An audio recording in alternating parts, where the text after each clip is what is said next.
حضرت حبیب ابن مظاہر رضی اللہ تعالیٰ عنہ جب 5 محرم کو قافلے یزیدی آ رہے تھے نا، یزیدی قافلے آ رہے تھے، تو سیدہ زینب سلام اللہ علیہ تعالیٰ نے ایک مرتبہ آگے بڑھ کے امام حسین سے فرمایا، عرض کی بھائی وہ یزیدی فوج لشکر در لشکر آ رہی ہے، وہ خطوط لکھ رہے ہیں اور بلا رہے ہیں، آپ بھی کسی کو خط لکھیں۔ اب سیدہ زینب سلام اللہ علیہ کا جس طرف اشارہ تھا امام حسین سمجھ گئے، فرمایا ہے زینب میں نے خط لکھا ہے۔ اور خط امام حسین نے کیا لکھا تھا؟ یہ حبیب ابن مظاہر قبلہ آپ نے روایت سنی ہے، وہ حضور علیہ السلام کا صحابی ہے، مولا حسین علیہ السلام کا جانشین ہے، کہ یہ چھوٹے سے تھے حضرت حبیب ابن مظاہر، تو آپ اپنے والدین کے ساتھ مدینہ شریف میں آئے۔ اب جو والدین تھے وہ حضور کی بارگاہ میں بیٹھے تھے اور یہ حبیب ابن مظاہر گلیوں میں، مدینہ کی گلیوں میں تھے۔ صحابہ اکرام نے دیکھا کہ حسین علیہ السلام، چھوٹے سے حسین جدھر جدھر سے گزرتے ہیں، یہ حبیب ابن مظاہر جہاں پر حسین بادشاہ قدم رکھتے ہیں، حبیب ابن مظاہر، چھوٹے سے حبیب ابن مظاہر اس جگہ کی خاک کو اٹھاتے ہیں اور بوسے دیتے ہیں۔ یہ ہیں حبیب ابن مظاہر، چھوٹے سے۔ جب حضور کو پتا چلا نا کہ یہ بچہ یعنی حبیب میرے حسین کے نقش نالین پر لگی ہوئی خاک اسے بوسے دیتا ہے، فرمایا یہ بڑا سعادت مند بچہ ہے اور یہ میرے حسین کے جانثاروں میں سے ہوگا۔ یہ بشارت تھی قبلہ۔ اور پھر جب امام حسین 2 محرم کو کربلا پہنچے، امام حسین نے خط لکھا، صرف ایک خط، پڑھ کے دیکھ لیں، مولا حسین نے کسی طرف خط نہیں لکھا، صرف ایک خط لکھا۔ اور کسے لکھا؟ جو بچپنے میں بھی حسین علیہ السلام کے نقش نالین کا ادب کرتا تھا، اسے لکھا۔ یہ کرم کی بات ہوتی ہے قبلہ۔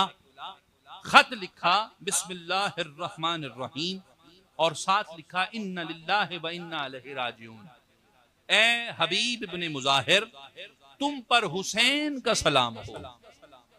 قبلہ کیا مقام کہ ساری کائنات لکھتی پھرتی ہے سلام یا حسین، سلام یا حسین، سلام یا حسین، سب لکھتے ہیں اور حسین لکھتا ہے سلام ہو تم پر اے حبیب ابن مظاہر۔ کیا مقام ہوگا حسین کا۔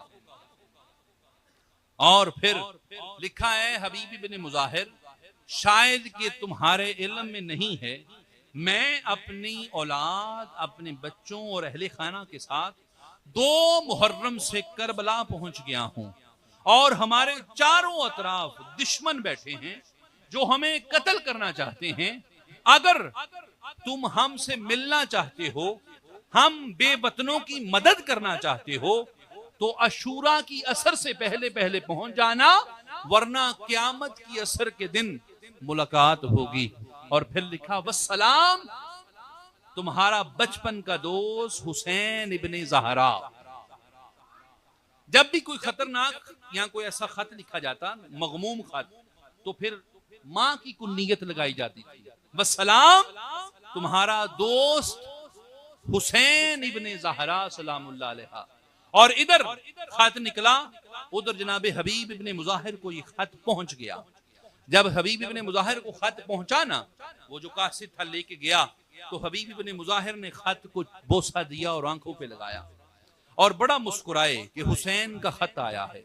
لیکن جب خط کھولا تو رونا شروع کر دیا۔ بیوی پاس کھڑی تھی، عرض کی ہے حبیب کس کا خط ہے؟ کبھی چومتے ہو، کبھی ہنستے ہو اور کبھی روتے ہو، کون ہے؟ فرمایا ہے میری زوجہ محترمہ ہے، میری شریک حیات، کیا پوچھتی ہو؟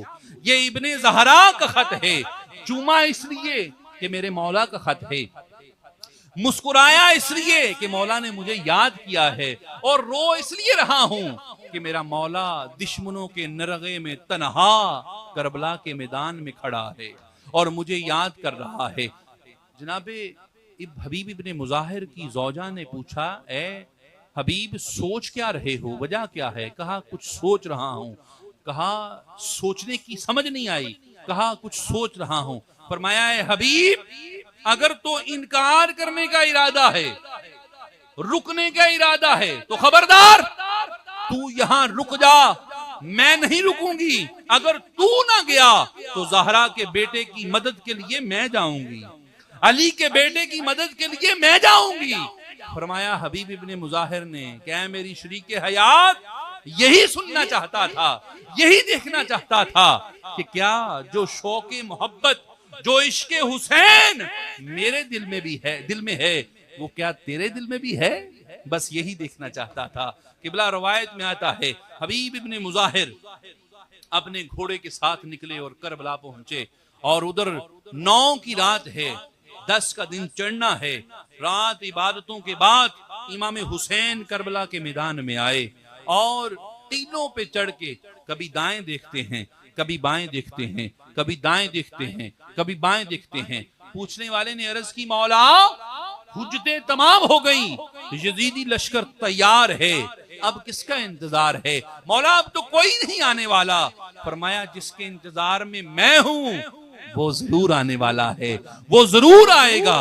دوستان محترم, رات کا تیسرا پہر شروع ہوا اور کسی نے خبر دی مولا کوئی اجنبی گھوڑا سوار ہے, آ رہا ہے.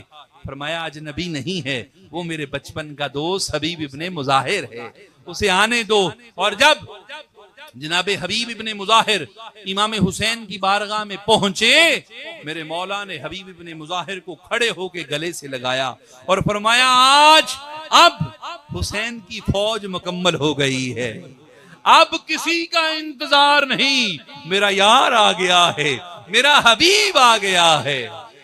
جناب حبیب نے آتے ہی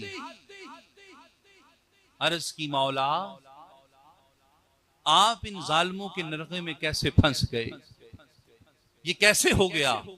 فرمایا اے حبیب یہ ہماری تقدیر ہے, یہ امتحان ہے, یہ تقدیر حسین ہے. اور روایات میں آتا ہے کہ جب حبیب ابن مظاہر امام حسین سے اجازت لے کے کربلا کے میدان میں گئے نا, بوڑھے تھے, حضرت امام حسین سے تھوڑا سا بڑے تھے, بوڑھے تھے, بوڑھا ہونے کے باوجود یزیدیوں کی صفوں میں ہلچل مچ گئی. 153 تاریخ لکھتی ہے 153 یزیدیوں کو واصل جہنم کیا. اور پھر جب امام حسین کا یہ دوست اور حبیب زمین پر گرا نا, روایت میں آتا ہے کہ حضرت مسلم ابن اسوجہ یہ حضرت حبیب ابن مظاہر کے دوست تھے, پاس آئے, آخری سانس چل رہی تھی حضرت حبیب ابن مظاہر کی. حضرت مسلم نے پوچھا ہے حبیب کوئی آخری خواہش ہو, کوئی ایسی تمنا ہو, شاید میں بچ جاؤں یا ہم میں سے کوئی بچ جائے تو تیرے گھر کوئی خواہش, کوئی نصیحت, کوئی وصیت پہنچانی ہو. تو جناب حبیب ابن مظاہر نے کہا ہے مسلم صرف ایک خواہش ہے, ایک ہی تمنا ہے, ایک ہی وصیت ہے, ایک ہی نصیحت ہے, اور کوئی تمنا نہیں. خواہش صرف یہی ہے, عرض صرف یہی ہے, میں جا رہا ہوں, تو زندہ ہے, میرے مولا کے بال پر بھی آنچ نہ آنے دینا. میرے حسین کا یہ حبیب اس دنیا سے رخصت ہوا, اور کس شان سے ہوا. اور پھر